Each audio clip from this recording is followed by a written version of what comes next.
Բարի երեկո, դուք դիտում եք Հորիզոն հերթական թողարկումը։ Վարչապետի գլխավորությամբ տեղի ունեցած խորհրդակցությանը քննարկվել են հանրային պաշտոն զբաղեցնող անձանց բարեվարկության համակարգի տարրերը։ Կոռուպցիայի կանխարգելման հանձնաժողովի նախագահի պարտականությունները կատարող Մարիամ Գալստյանը ներկայացրել է մանրամասներ բարեվարկության համակարգի տարրերի վերաբերյալ, այն է հանրային պաշտոն զբաղեցնող անձանց եւ հանրային ծառայողների վարքագծի սկզբունքները եւ դրանցից բխող վարքագծի կանոնները, նվերներ ընդունելու սահմանափակումները, անհամատեղելիության պահանջները, շահերի բախումը եւ այլ սահմանափակումներ պայմանավորված պաշտոնական պարտականությունների կատարմամբ։ Վարչապետը կարևորել է բարեվարկության համակարգի շարունակական կատարելագործում եւ հանրային հաշվետվողականությունը։ Վարչապետը ընդունել է Շահան arczepiskopos Սարգսյանին Մեծիտան Կիլիկիո կաթողիկոսի անունից վարչապետին նա նվիրել է Արամ Առաջինի գահակալության 30-ամյակի առիթով հրատարակված հատորը, փոխանցել նաև Արամ Առաջին կաթողիկոսի ջերմ ողջույնները եւ օրհնությունը։ Վարչապետը շնորհակալություն է հայտնել հատորը նվիրելու համար եւ նշել է, որ իր համար մեծ պատիվ է ընդունել այն։ Նիկոլ Փաշինյանը խնդրել է իր ջերմ ողջույնները եւ բարեմաղթանքները փոխանցել Արամ Առաջին կաթողիկոսին։ Շահան arczepiskopos Սարգսյանը նշել է, որ արդյունավետ կերպով համագործակցում են նաև Մատենադարանի հետ։ Հայաստանի ֆիզիկական կուլտուրայի եւ սպորտի պետական ինստիտուտը 80 տարեկան է։ Այս առիթով կազմակերպված միջոցառմանը մասնակցել է նաև վարչապետ Նիկոլ Փաշինյանը։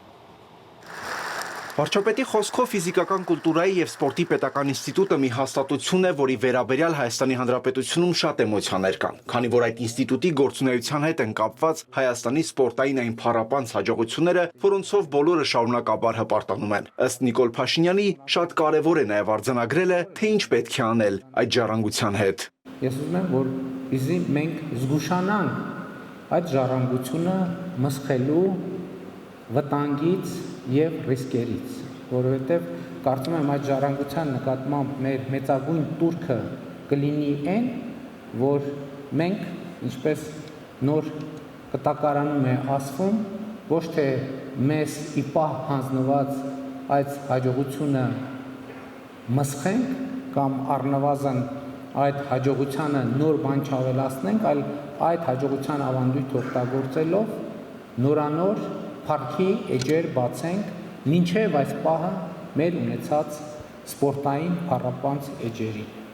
Վարչապետը ֆիզիկական կուլտուրայի եւ սպորտի ոլորտում էլ հաջողության հասնելու համար կրթության դերն է կարևորում։ Նրա գնահատմամբ, եթե կրթության ոլորտում չունենանք լուրջ հաջողություններ, մրցահարթակներում չենք կարող ունենալ ավելին, քան այսօր ունենք։ Տեսեք, մենք այսօր 300 դպրոց, 500 մանկապարտեզ ծրագրին զուգահեռ սկսում ենք մարզերում մարզական կենտրոնների պետություն մասնավոր մի ծրագիր, որ մեզ համար ռազմավարական է երկու ուղղությամբ։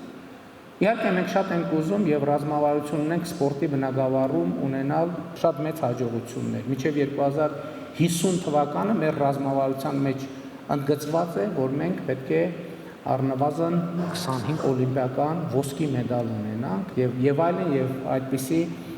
մարզական ամբիցիաներ են արձանագրված մեր ռազմավարություններում, բայց ինչա պետք դրա համար։ Դրա համար անհրաժեշտ է, որ հնարավորինս շատ երեխաներ եւ երիտասարդներ զբաղվեն սպորտով։ Իսկ որպեսզի ավելի շատ երեխաներ եւ երիտասարդներ զբաղվեն սպորտով, Նիկոլ Փաշինյանը անհրաժեշտ է համարում հնարավորինս շատ մարզական գրավիչ ենթակառուցվածքների առկայությունը։ Վարչապետը նկատում է, այսօր բոլոր դպրոցներում առանձնահատուկ ուշադրություն են դարձնում ոչ միայն ֆիզկուլտուրայի դահլիճներին, այլև բացօթյա մարզական ենթակառուցվածքներին։ Այդ մարզական կենտրոնները իրենց նպատակին չեն ծառայի, եթե ֆիզիկական կուլտուրայի եւ սպորտի ինստիտուտից դուրս չգանեն մասնագետները, ովքեր այդ մարզական կենտրոնների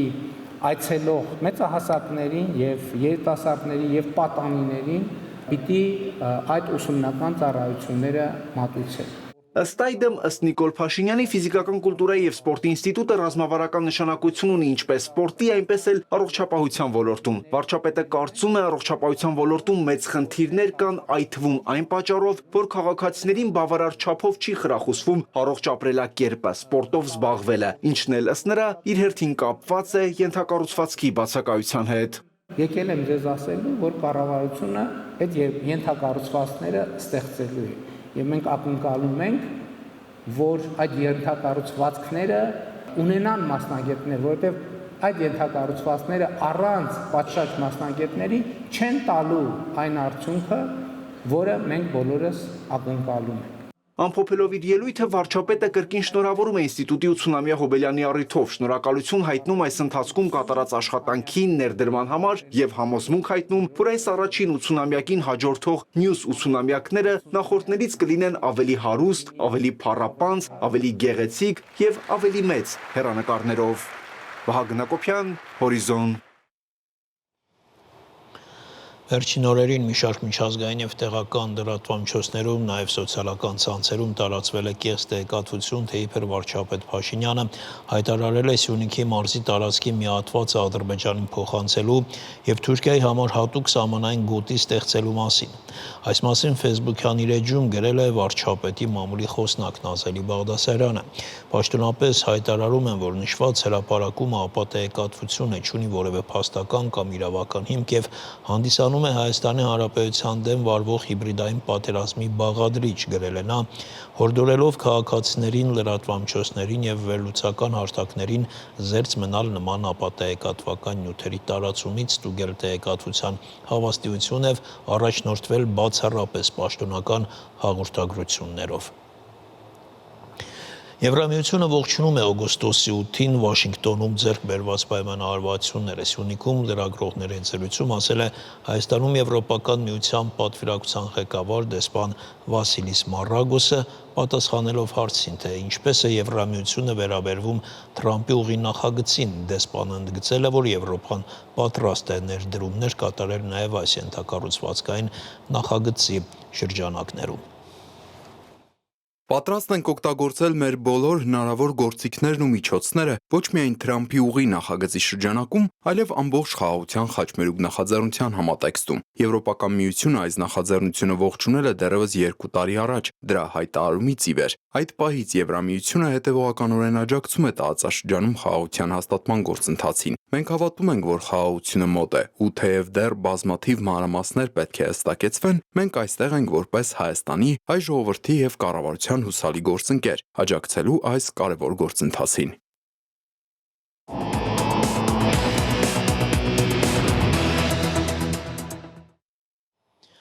Ադրբեջանի առաջին փոխնախագահ Մեհրիբան Ալիևան Վատիկանում է, այնտեղ նա բարձր ընդունելության արժանացել, շարունակենք Արտյոմ Երկանյանի հետ, Արտյոմ, նախ ինչ առիթով էր մեկնել։ Տիկին Մեհրիբանը Վատիկան էր մեկնել որպես Ադրբեջանի առաջին փոխնախագահ, թեև մեծ հարց է արդյոք ինքը իսկապես այդ պաշտոնը զբաղեցնում է։ Բանն այն է, որ ինչպես գիտենք, երբ վերջին անգամ Իլհամ Ալիևը վերընտրվեց նախագահ, նա այնպես էլ չստորագրեց հրամանագիր իր տիկնոջը երկրի առաջին փոխնախագահի պաշտոնում վերանշանակելու մասին։ Համենայն դեպս այդպիսի փաստաթուղթ չի հրապարակվել։ Երկար ժամանակ Մեհրիբան Ալիևային ադրբեջանական մամուլում ներկայացնում էին որպես երկրի առաջին լեդի, այլ ոչ թե որպես առաջին փոխնախագահ։ Եվ սա կարծեմ առաջին նրա պաշտոնական այցն է երկրի առաջին փոխնախագահի պաշտոնում։ Բայց չնայած դրան ընդունել են Վատիկանում իրեն ավելի շատ որպես առաջին լեդի, քան որպես առաջին փոխնախագահ, Հռոմի Պապը իրեն չի արժանացրել հանդիպման եւ Տիկին Մեհրիբանը հանդիպել է ընդամենը Սուրբ Պողոսի բազիլիկի քահանա կարդինալ Ջեյմս Հարվիի հետ եւ մասնակցել է մի շարք կիսապաշտոնական կամ ոչ պաշտոնական հանդիպումների, որոնք կապված են Վատիկանում Հեյդար Ալիևի հիմնադրամի կողմից ֆինանսավորվող նախագծերի հետ։ Մասնավորապես մեկնարկ է տրվել Սուրբ Կոմոդիլայի քարանձավում Ադրբեջանի կողմից ֆինանսավորվող վերանորոգման աշխատանքներին, երբ Սուրբ Պետրոսի բազիլիկայում նույնպես Հեյդար Ալիևի հիմնադրամը ֆինանսավորում է վերանորոգման աշխատանքներ, այդ վերանորոգման աշխատանքներին Մեհրիբան Ալիևան անձամբ է ծանոթացել։ Արտյոմ, տպավորություն կա, որ Բաքվի Վատիկանի հարաբերություններում ակտիվացում կա։ Իսկապես Վատիկանը վաղուց արդեն ֆինանսական դժվարություններ ունի եւ Հավանաբար դա է օգտագործել Ադրբեջանի իշխանությունները, պարզապես փող առաջարկելով Վատիկանին ըստ էության կաշառք, որը քողարկված է ինչ-որ վերանորոգման աշխատանքների տեսքով է ներկայացվում։ Ժամանակին Ադրբեջանը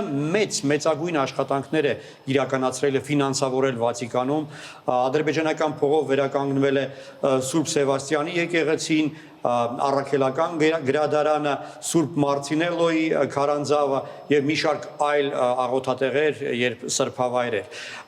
եւ ամենուր հատուկ ցուցանակներ են փակցված, որը վկայում է այն մասին, որ Ադրբեջանի կառավարությունը կամ Հեյդար Ալիևի հիմնադրամն է ֆինանսավորել այդ աշխատանքը։ Բայց նախանցած տարի Ադրբեջանի իշխանությունները նեղացան Վատիկանից եւ Հռոմի Պապից այն բանից հետո, երբ 23 թվականի հոկտեմբերին Հռոմի Պապ Ֆրանցիսկոսը իր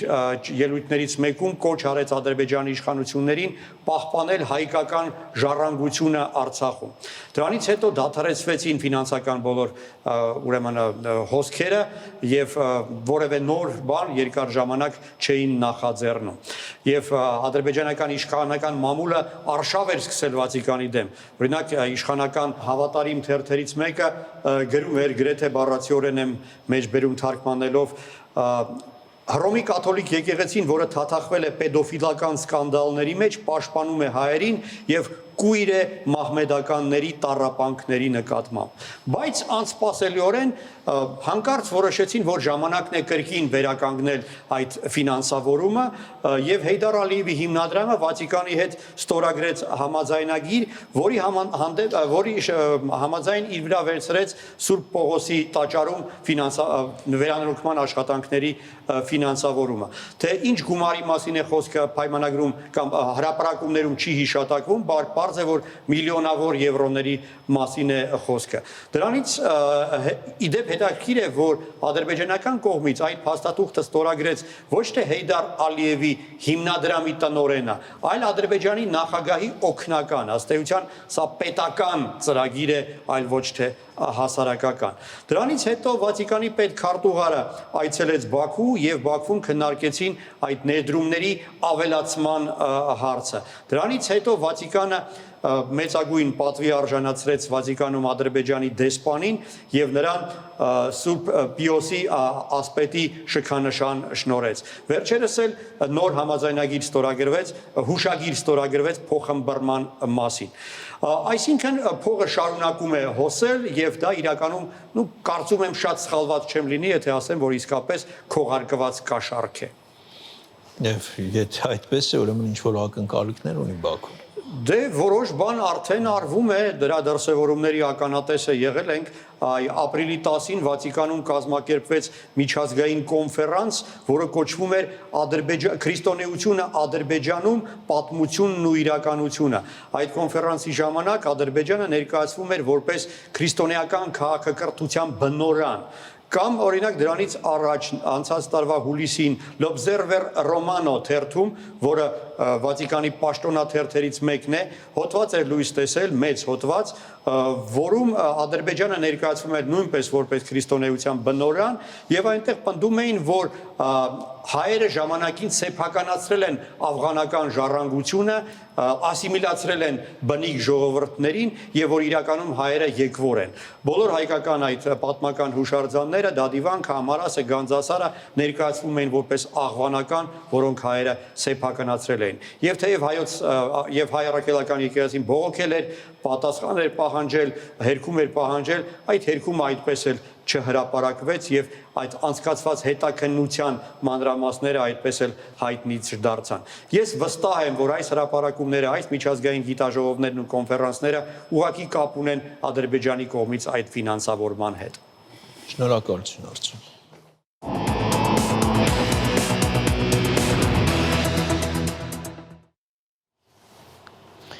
Ավարտվեց Հորիզոնի այս թողարկումը, կարճ դադարից հետո եթերը կշարունակի Ալլահ Ալաչյանը, գործընկերս կներկայացնի անցնող շաբաթվա միջազգային իրադարձությունները։